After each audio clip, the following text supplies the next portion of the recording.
Welcome to the USO's Customer Service Training for Volunteers, Part 1 of 2. Because you are the first and sometimes only person a visitor may come in contact with, you alone set the tone for that guest's experience. That's why you are so important to the mission of the USO. In these modules, you'll explore the ABCs of great customer service to ensure you have the tools necessary to provide the highest standard of service excellence. So, let's get started. Before a guest walks through the doors of the USO, it's important that you have a thorough knowledge of your customer service ABCs. A is for attitude, B for business knowledge, and C for customer-focused service. Attitude. Having a great attitude about your volunteer service plays a critical role in the guest's experience. During your volunteer shift, your sole mission is to strengthen America's military service members by keeping them connected to family, home, and country.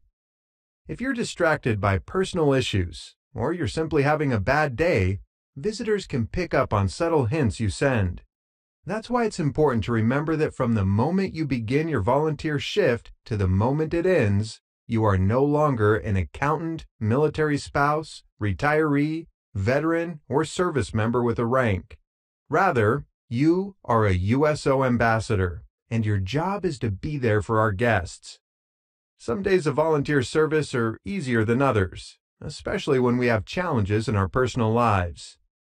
In order to be a fully present USO volunteer, it is critical to put aside the arguments at home and the military rank structure and work past your differences with others so you can come together as a team. Your positive attitude will radiate to USO guests and make their day. Business knowledge. One of your responsibilities is to be knowledgeable about the USO, your center, and the services it provides. If you're volunteering at a USO overseas, you should be acquainted with local and host nation customs and cultures. You should also understand the USO mission, values, policies, procedures, and volunteer standards of conduct. Most centers have binders containing center-specific procedures. They also offer a variety of customized training, such as formal orientations and on-the-job mentoring. All USO volunteer policies and procedures can be found in the Resources tab on your volunteer profile page at volunteers.uso.org. Be sure to read regular messages from your center or USO headquarters, such as the weekly USO update.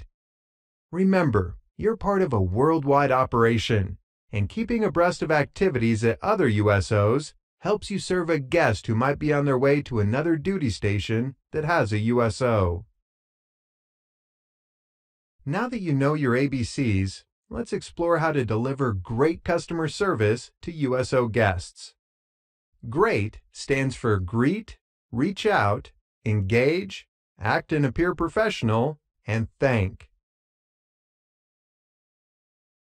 Greet each guest coming into the USO as quickly as possible with a warm smile, positive eye contact, and a friendly, "Welcome to the USO. How may I help you?" Stand if you're able, get off the phone, and stop your conversation with other volunteers. Nothing is more important than the guest. Reach out to make a visitor feel like an honored guest in your home. Ask how you can help, and assure complete follow-through. Listen attentively to their needs, and always work towards a solution to their problems or concerns.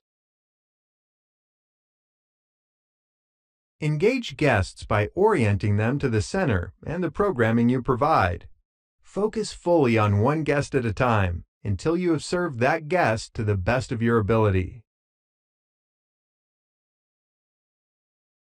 Act and appear professional by ensuring that you are upholding the USO core values and standards of conduct. You should be dressed appropriately and practice good hygiene. If your USO has a dress code, you are expected to follow it. Make sure you know the USO volunteer policy on dress and appearance. Thank each guest upon their departure for visiting and wish them a safe journey or a great day. The last impression you make on the guest will be the lasting impression of their time with the USO. Whether you're welcoming a visitor into your center, staffing a USO event, answering the phone, or working to solve a problem with the airlines or a vendor, you send both nonverbal and verbal cues to the people you are interacting with. You are, at all times, a USO ambassador, so how you present yourself is a reflection of the entire organization and the high standard of service excellence our guests have come to expect. USO visitors will often see you before they hear you. That's why their visual encounter with the USO is very important. Many of our guests are under travel stress or are far from loved ones, so the USO represents a home away from home, and we want their first impression to be warm and welcoming. According to some professional studies on customer service, guests equate a clean, organized environment with a safe environment. That's why our physical appearance and nonverbal cues do just as much to communicate our mission as do the words we use.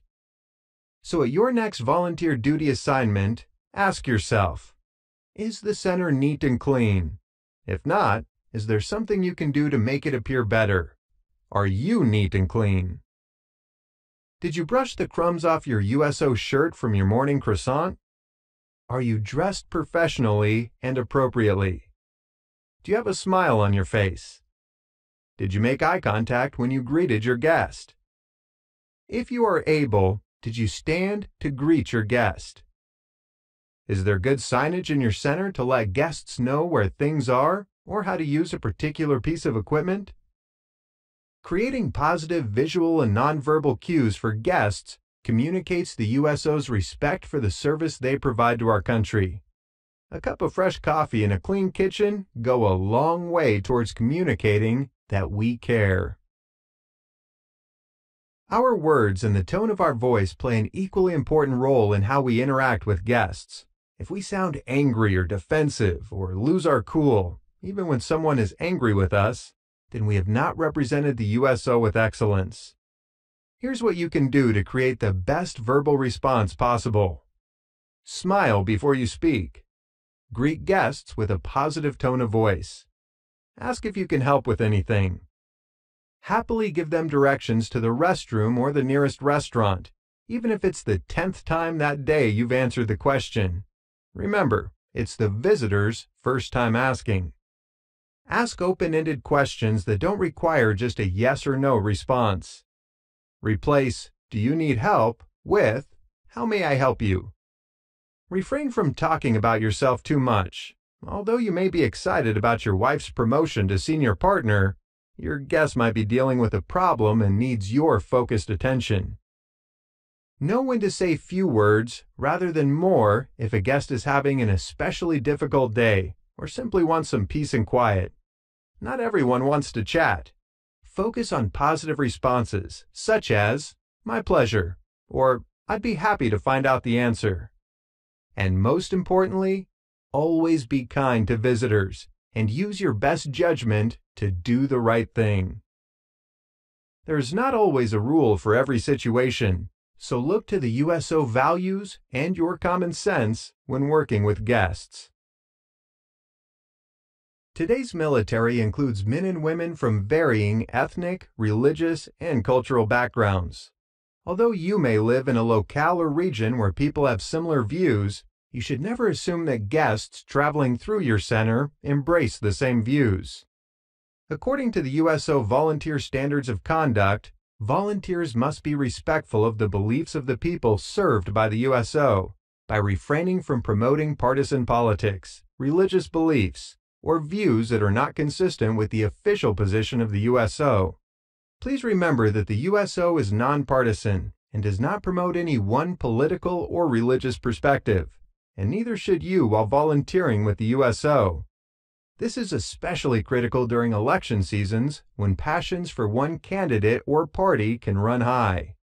Please limit your discussions on political, religious, or personal views to outside of your volunteer service. Congratulations! You've completed part 1 of 2.